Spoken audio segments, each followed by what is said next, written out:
1979, l'Espagne demande l'extradition de Goicoechea et Apala, deux militants de l'ETA réfugiés en France. Robert Badinter les défend. Selon lui, même si Franco est mort, la répression franquiste, elle, continue. Il n'y a pas de doute que les Basques réfugiés en France ont la qualité de réfugiés politiques.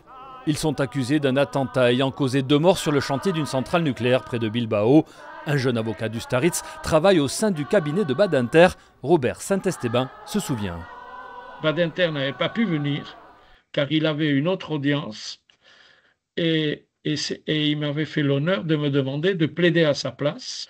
Et moi, j'ai plaidé le caractère politique de l'acte et la Cour d'appel de Paris, c'est l'une de mes plus belles victoires professionnelles, a admis le caractère politique de l'acte et donc a refusé l'extradition.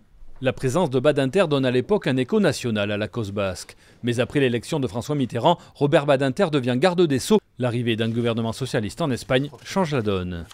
La position Badinter, à mon sens, elle évolue un peu comme celle de tout un tas de cadres socialistes, c'est-à-dire qu'ils considèrent que donc les gens d'État ne sont plus des résistants mais des terroristes, et sous la pression du gouvernement espagnol, c'est la raison d'État qui prend le dessus. Et donc la question nationale basque n'existe plus de statut de réfugié et début des extraditions.